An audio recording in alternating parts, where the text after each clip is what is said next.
They're gonna find the queen is a man, but they really don't care. I predict Lassie will approve. I have this album for you. Remember when the mainstream media was all about speaking truth to power and asking questions? Well, rest in peace, you shameless creeps. With Benghazi, the media hacks across the liberal to pinko spectrum have come together like a Walter Duranty version of the Wonder Twins, morphing into the all-powerful Obama scandal condom, protecting Chairman Charm from the horrors that would mar most presidencies. Here's Rachel calling people stupid for their rage over the death of 4 Americans. It's magic. If you say Benghazi enough, if you teach enough people who only type with a cap locks key on Twitter to spell Benghazi, that H is really hard, then eventually President Obama will be impeached, or he will resign. See, people are dead, but the people who care, they can't spell. Isn't that hilarious? And you have Jon Stewart blaming FNC for his own lack of interest in Benghazi with an H. You can't understand why everyone else isn't as outraged as you, when it's because the rest of us aren't sure if what you're saying is true. And to be quite frank, you do have somewhat of a history of hysteria.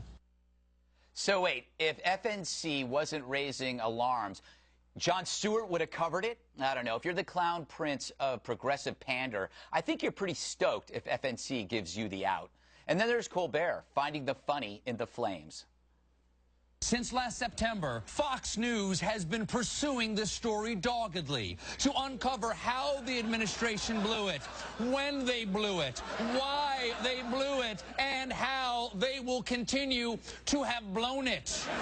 And most importantly, how is this car still burning? I mean, it's been 8 months.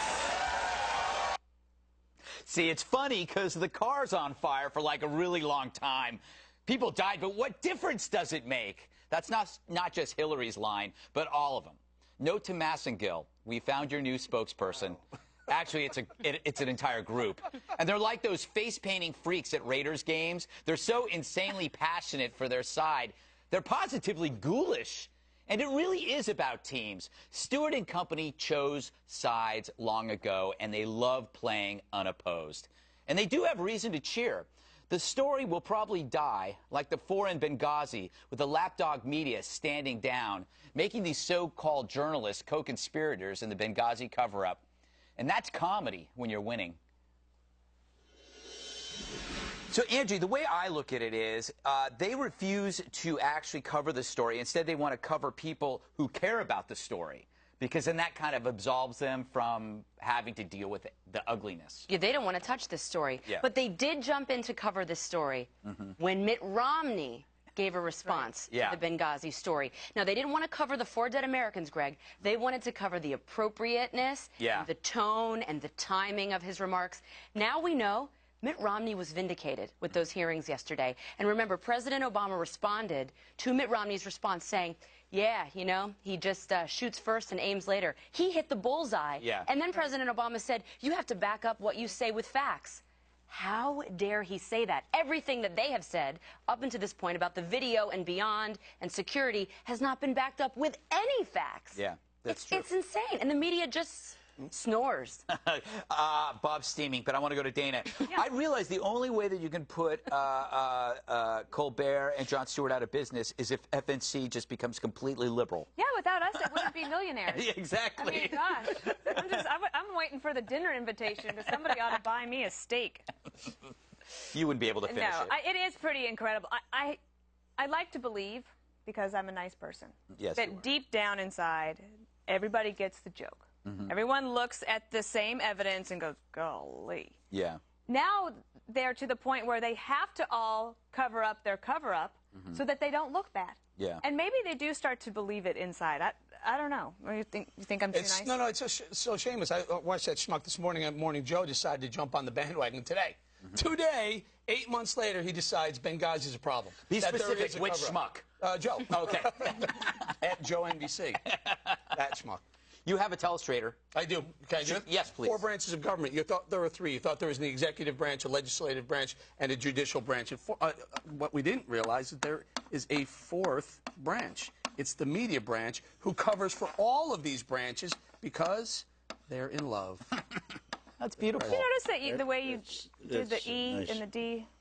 I missed the middle thing. Oh, okay. Yeah, I had to go back. So, Bob. Yes. So, Bob. Isn't this basically just an attempt to say there is no story here, and it's only a story because right-wing bigots make it a story? Well, first of all, let's go back here for a sec. Well, let me get to that at the end of this session. But, answer whatever you want. Okay, thank you. I usually do.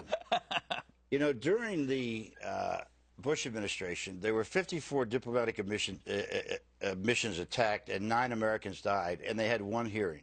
There's been 9 hearings on Benghazi. Did anybody lie about did anybody lie and blame a video guy and have them put in jail and it's still in jail? Wait a second. There was one. Kidding me? There was 1 hearing, and there's been 9 on this, and I don't know how many more they're going to have.